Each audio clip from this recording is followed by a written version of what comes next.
Bonsoir à tous, bienvenue dans cette édition.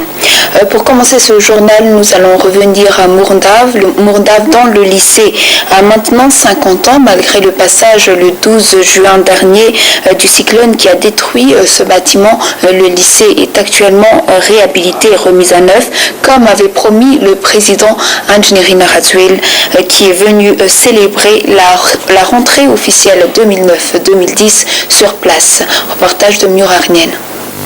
Augmenter les taux de réussite aux examens officiels, réhabiliter les infrastructures scolaires et améliorer les conditions de travail des enseignants, voilà les buts que s'est fixé le gouvernement pour donner le meilleur enseignement aux enfants malgaches. C'est la première fois depuis l'indépendance de Madagascar que les résultats aux examens officiels sont sortis aussi rapidement, seulement en 3 jours, grâce à l'utilisation de la haute technologie, selon le ministre de l'Éducation nationale, en s'adressant au président de la transition à cette cérémonie de célébration de la rentrée officielle 2009-2010.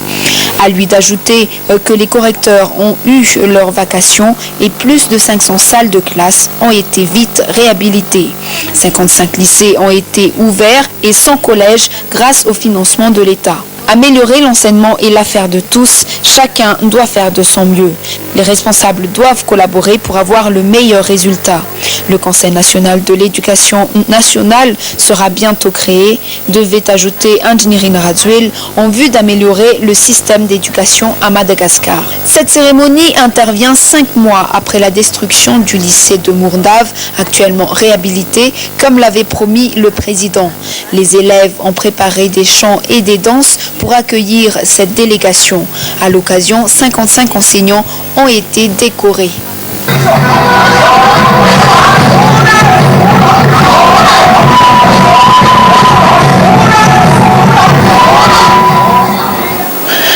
Noël approche, le bazar de Noël du Wednesday Morning Group de Madagascar a été ouvert aujourd'hui au Carlton en présence de la première dame Mial Razouil. Les fonds récoltés vont servir à soutenir les personnes défavorisées en cette période de fête. 40 participants cette fois-ci pour le bazar de Noël du Wednesday Morning Group de Madagascar au Carlton. L'événement a été créé pour soutenir les femmes, les enfants et les personnes défavorisées en cette période de fête. J'espère que le groupe pourra récolter les dons nécessaires pour leurs actions envers des centaines d'enfants, disait la première dame Mial Razouil alors qu'elle ouvrait officiellement le bazar. Je suis heureuse de pouvoir aider ceux qui en ont besoin, ajoute-t-elle. Ce bazar a été marqué par la présence de plusieurs ambassadeurs. 54 donateurs ont déjà donné leur soutien. Les jeunes de Tana pourront profiter du terrain de sport de Mare Masai. Un complexe sportif vient d'y être créé et inauguré aujourd'hui en personne par le PDS d'Antananarivo, Edgar Razafjava.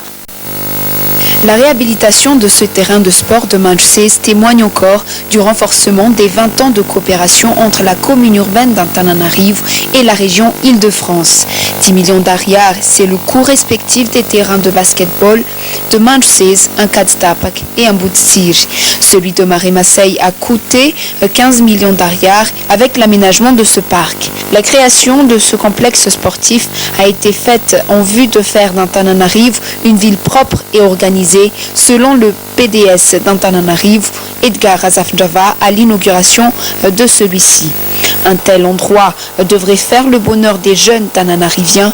C'est à eux d'en prendre soin et aux responsables de le gérer, selon le président de l'Institut des métiers de la ville. Un autre projet de création d'un complexe sportif a également été annoncé par le PDS de Tana à cette inauguration.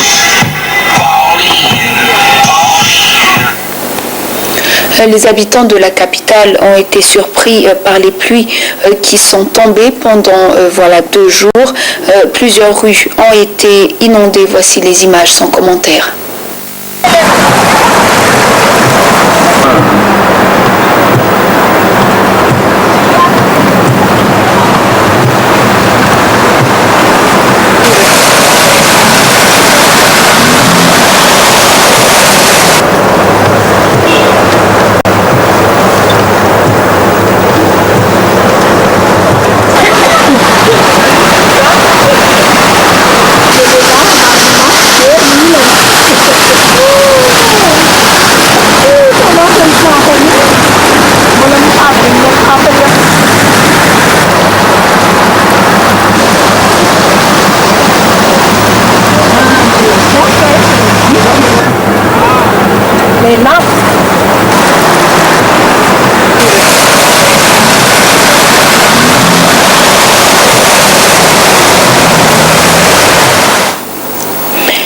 À l'étranger, un chemin de fer a été le théâtre d'un attentat à la bombe en Russie selon les enquêteurs. Plus de 5 morts et plusieurs blessés. Voilà le bilan de cet accident. Reportage. Criminelle a été ouverte suite à l'attentat qui a causé le déraillement d'un train en Russie. La catastrophe s'est produite sur l'une des lignes les plus fréquentées des chemins de fer russes.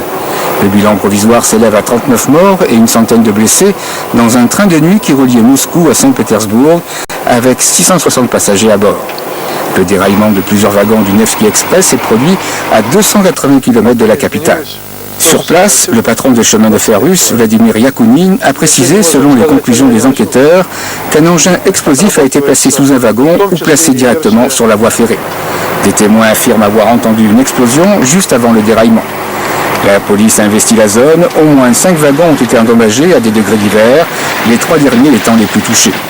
Tous les passagers ont été évacués vers Saint-Pétersbourg et les blessés ont été admis dans les différents hôpitaux de la région. Les moins touchés ont reçu les premiers soins dans les locaux de la gare.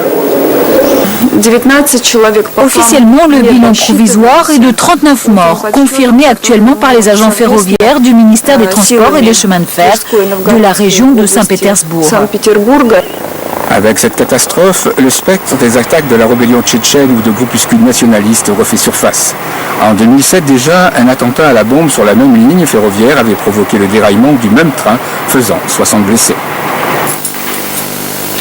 Au Burundi, en Afrique, les citoyens se préparent aux élections présidentielles. Maintenant, nous allons suivre les autres actualités internationales, en bref, recueillies par nos confrères d'AITV.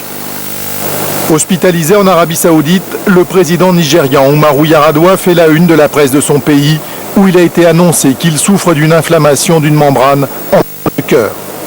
Âgé de 58 ans, notoirement en mauvaise santé, le président a quitté Abuja pour Jeddah, à la suite de violentes douleurs dans la poitrine. Les rumeurs courant sur son décès ont obligé les autorités à communiquer sur sa maladie. Dans les mosquées, les prières de l'Aïd ont été dédiées au président pour qu'il recouvre rapidement la santé. Des dizaines de motos tout-terrain flambant neufs, des 4x4 rutilants, des ordinateurs. Ces équipements, pour un coût global de 200 millions de francs CFA, ont été remis par la France au ministre sénégalais de l'Intérieur. Un moyen d'être plus efficace dans la lutte contre les narcotrafiquants alors que le pays devient une plaque tournante entre l'Amérique du Sud et l'Europe. La France va également aider au renforcement des capacités opérationnelles des forces de sécurité sénégalaises. C'est la fin de cette édition. Merci de l'avoir suivi. Je vous retrouve demain pour l'édition dominicale. Au revoir.